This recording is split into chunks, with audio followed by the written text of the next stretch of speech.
Hey, hello you guys, and today we're going to be talking about how video games can cripple your child's brain for life, according to the ABC. But before I get into the video, I want to thank you guys a lot for 1k subs. I'm not sure if I'm going to do a 1k sub special yet.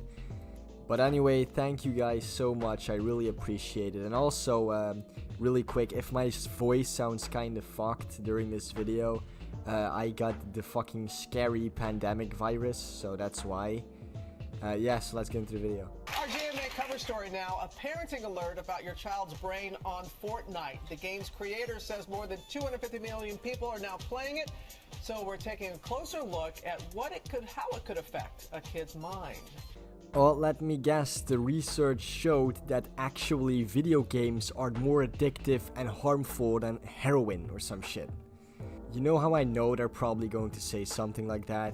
It's because the mainstream media always tries to portray video games as some like evil addictive force that's on the same level as drugs. Becky Worley is here. Do we want to know these results, Becky? Good morning.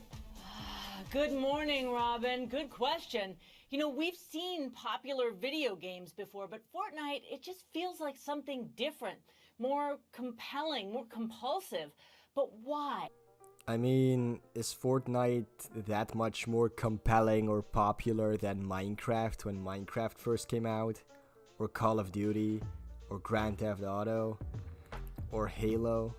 Right? The only difference between Fortnite and those other games is that all those other games are classics that will go down in gaming history as some of the greatest games ever made. And Fortnite is a shitty ripoff of PUBG, which is a shitty ripoff of H1Z1, which is a ripoff of Minecraft Hunger Games mod. We used an fMRI to look into a child's brain on Fortnite to find out what may make it so tough to stop. 10-year-old Cash loves Fortnite. Ew, he plays on mobile. Cringe! He plays every day. His mom says sometimes as much as 5 hours on weekend days. Bruh, that's not even that much, especially since, wait, let me roll a little bit more of the clip. That he doesn't want to go on playdates because he'd rather play Fortnite with friends online. Yeah, so it's not that much, especially since he's playing with friends online, so he's socializing still. And I know 5 hours might seem like a lot, which it is, but let us remember that this is a 10-year-old child, which has literally nothing else going on in his life besides elementary school. These motherfuckers have fuck tons of time. And that the game is the first thing he thinks about in the morning. He would definitely choose to do Fortnite over most things. Is there anything you'd rather do than play Fortnite? That's a good question. No. And he says sometimes he plays so long that... No, when you just like lightheaded and you can't get enough Fortnite, but it hurts inside. Yeah, man, when you stare at a screen for a long time, your head and your eyes may start to hurt. That's not a secret, right? I mean, like, how much do you want to bet that this guy's mom, like, also spends 5 hours a day bench watching some stupid show on Netflix and not turning that shit off when her eyes start to hurt? How many of the adults in this program do you think bench watch shows on Netflix and don't stop watching when they start getting headaches from how long they have been looking at the screen? I can guarantee you that it's more than half of them. Also, to the mother of this child, if you want your child to stop playing Fortnite, fucking parent, take away his console or his iPad or whatever and make it so that he can't play Fortnite anymore. You're the mother. This is your responsibility. Right? It's not the child's fault for playing too much Fortnite. It's your fault for not telling him when to stop. Fortnite has 250 million players, and while the company doesn't report hours played daily, parents are at wit's end. I'm pretty sure that most devices you can play Fortnite on record how many hours are played in total and daily as well. But I don't see how the amount of hours kids play daily not being recorded connects to parents being at wit's end. Like, fuck me, mate. Just parent your child. Like, how hard is it to tell your child you can play Fortnite only 2 hours a day, and then actually, like, look at the clock and monitor that shit yourself? Like, what the fuck?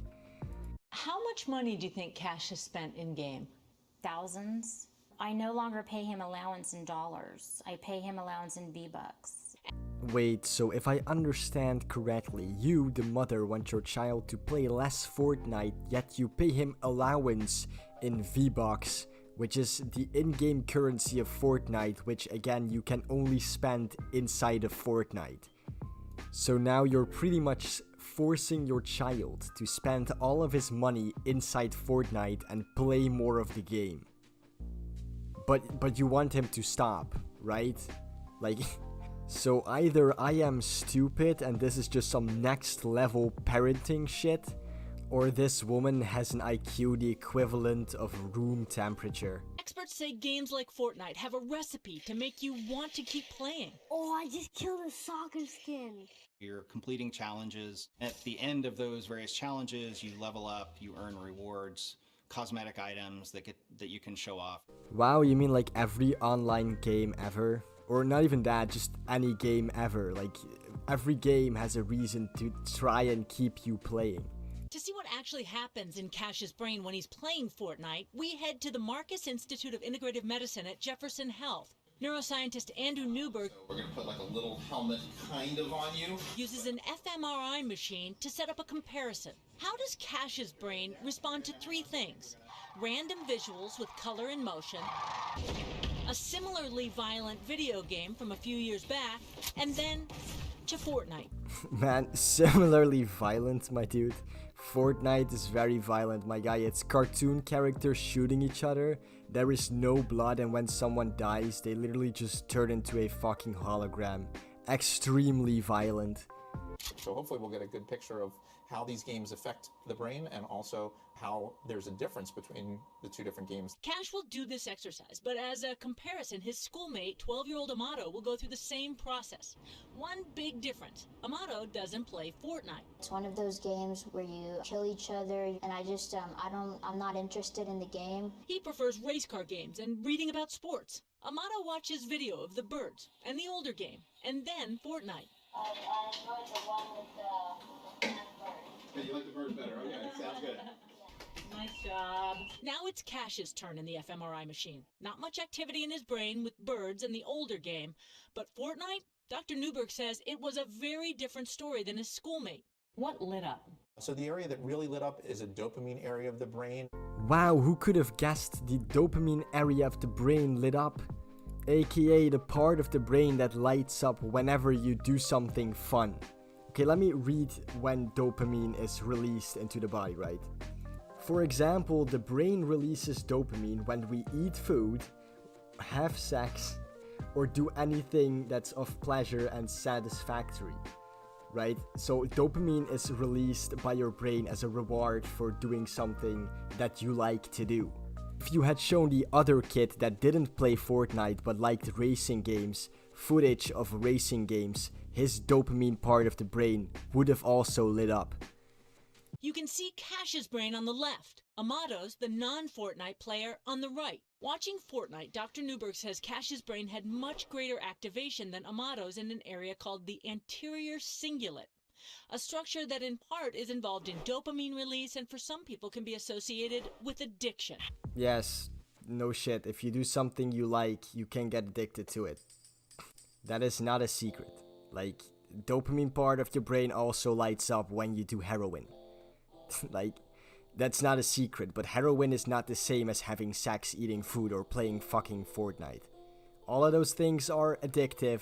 Some of them are a little bit less bad than others, you know? These are areas that are very involved in our reward system of the brain. Dr. Newberg says gaming addiction is a real disorder. I mean, yeah, for sure, but I highly doubt that this kid who only plays like a couple of hours of Fortnite a week is actually addicted. But gaming has also, though, been proven to improve visual and spatial awareness. And while the reward centers of Cash's brain are lit up, none of this is predictive of addictive behaviors. Just because we see a dopamine area lighting up in the gamer that we saw today, that doesn't inherently mean that the person has an addiction. What it means is that it's affecting the areas of the brain that are involved in that. We ultimately have to find out how they're doing as a person. Okay, so then why make this entire video? Like, so useless, such a waste of time. Cash, by all accounts, is doing well in school and in other areas of his life.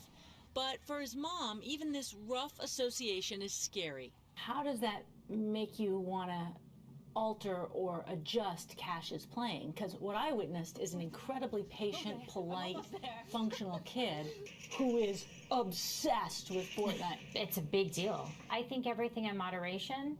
Yeah, sure, shut up, okay? You pay the kid fucking allowance in V-Bucks, okay? You have failed as a parent, I'm sorry. Okay, anyway, you guys, the end of the video. Please like and subscribe, and I'll see you all in the next video. Goodbye.